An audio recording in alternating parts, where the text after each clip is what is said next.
Pernahkah kalian mendengar bahwa apa yang terjadi di Gaza sudah tertulis sejak ribuan tahun lalu? Gaza bukan hanya sebuah kota, melainkan tanah yang dipenuhi jejak sejarah, tempat bangsa-bangsa berperang, dan nubuat besar tercatat. Dalam kisah ini, kita akan menyusuri bayangan masa lalu yang terasa hidup kembali hari ini. Cerita ini dibuat fiktif seolah nyata, agar kita dapat mengambil pelajaran darinya. Jangan lupa tinggalkan komentar kalian, like, dan subscribe untuk mendukung kisah-kisah berikutnya. Di tengah gurun yang gersang, terdapat sebuah kota yang selalu menjadi perhatian dunia. Gaza, dengan sejarah panjangnya, berdiri di antara pasir dan laut, menyimpan luka masa lalu sekaligus misteri masa depan. Orang-orang yang melintas sering bertanya, mengapa kota kecil ini selalu menjadi pusat konflik? Seakan waktu tak pernah memberi kesempatan bagi kedamaian untuk berdiam lama di sana. Dari reruntuhan bangunan yang hancur, suara tangis anak-anak berpadu dengan doa lirih para ibu yang menengadah ke langit. Mereka percaya bahwa setiap peristiwa di tanah mereka bukanlah kebetulan, melainkan bagian dari takdir yang telah tertulis sejak lama. Gaza bukan sekadar wilayah. Ia adalah saksi bisu dari sejarah bangsa-bangsa yang pernah datang dan pergi. Alkitab mencatat Gaza sejak ribuan tahun silam, menyebutnya sebagai tempat bangsa Filistin yang tangguh, bangsa yang berulang kali berhadapan dengan para nabi dan umat pilihan. Setiap kisah di lembaran kitab itu menyingkap gambaran konflik yang seakan hidup kembali pada hari ini. Seperti bayangan nubuat, setiap ledakan dan bentrokan menggaung seperti gema masa lalu.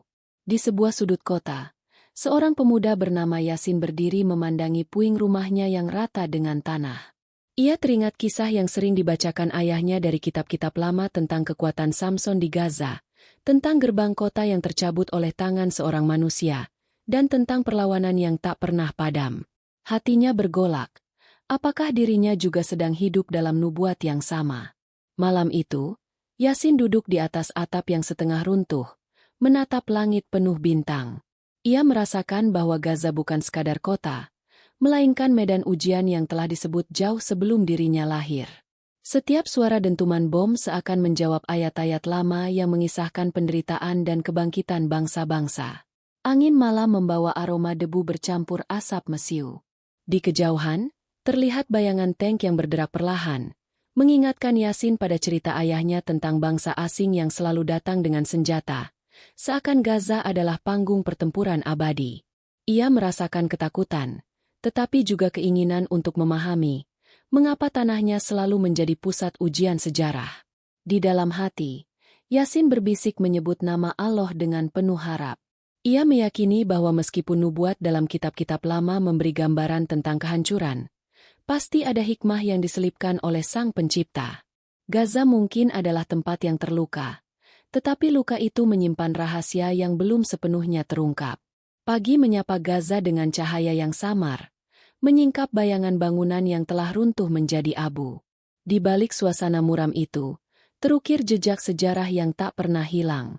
Gaza sejak dahulu dikenal sebagai kota bangsa Filistin, bangsa yang kuat dan disegani.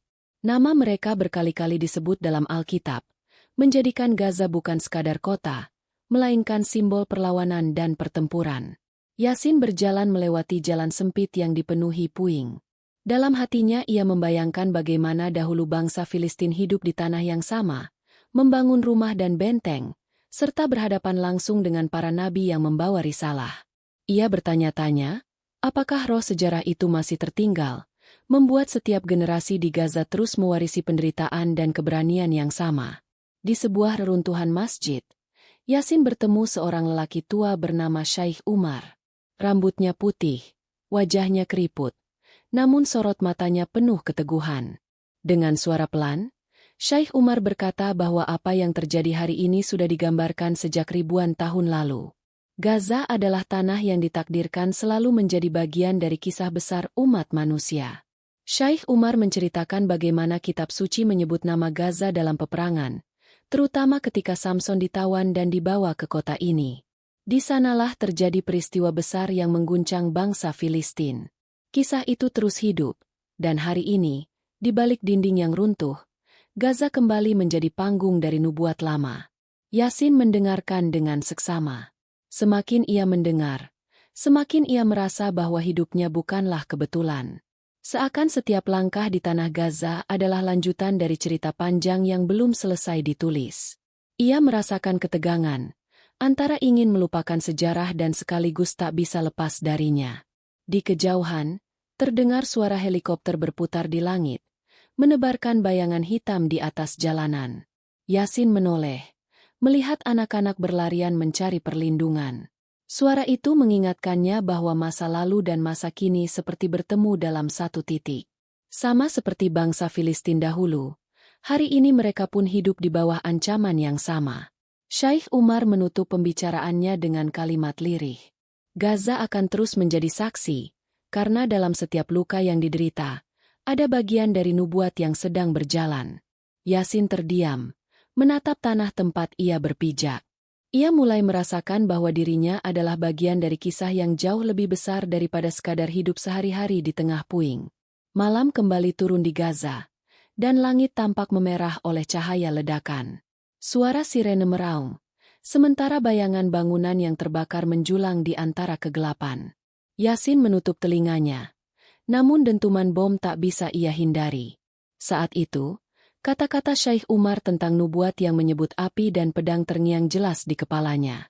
Di dalam Alkitab, ada ayat-ayat yang menggambarkan Gaza akan ditimpa api, dan pedang akan menimpa para penduduknya. Yasin teringat kisah itu, dan kini ia merasa seolah-olah sedang melihat nubuat itu hidup kembali di hadapannya. Api benar-benar melahap rumah-rumah, dan pedang zaman modern berupa misil serta peluru menebar maut di setiap sudut kota. Yasin berlari melewati gang sempit menuju tempat perlindungan. Di sepanjang jalan, ia melihat wajah-wajah pucat yang dipenuhi ketakutan. Para ibu menggandeng anak-anak mereka, sementara para pria berusaha menolong korban yang tergeletak di jalan.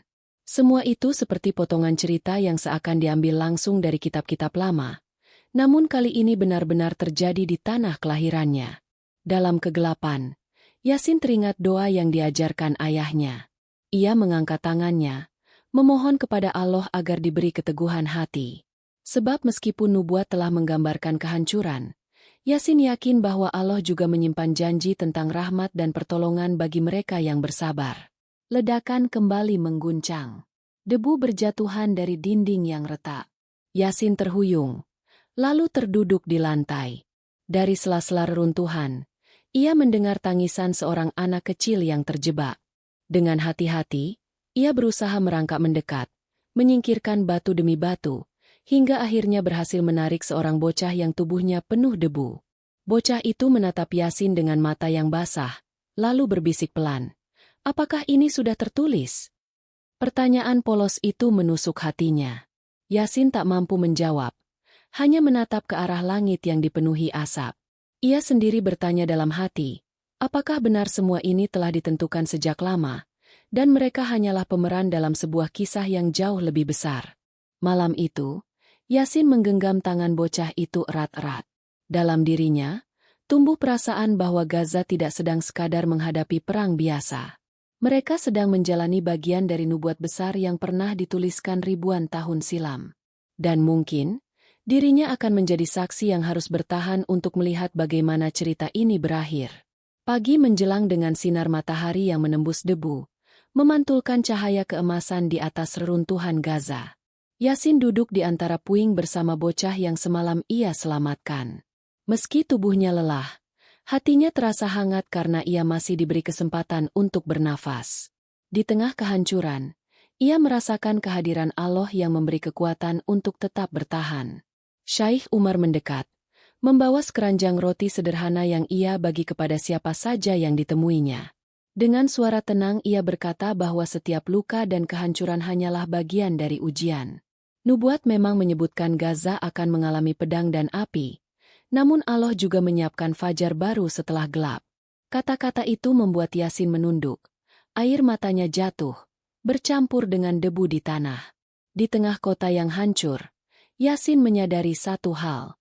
Gaza mungkin telah disebut dalam kitab-kitab lama sebagai tanah penderitaan, tetapi di sanalah pula lahir harapan yang tak pernah padam. Selama nama Allah tetap disebut, selama doa masih dipanjatkan, maka Gaza akan selalu hidup, bukan hanya sebagai bagian dari sejarah, tetapi juga sebagai simbol keteguhan yang tak pernah mati. Cerita ini adalah fiktif yang dibuat seakan-akan nyata, semata-mata agar kita bisa mengambil hikmah dan renungan darinya. Terima kasih sudah menonton sampai akhir. Jika Anda senang dengan ceritanya, silakan tinggalkan komentar, tekan tombol like, dan jangan lupa subscribe agar tidak ketinggalan kisah menarik berikutnya.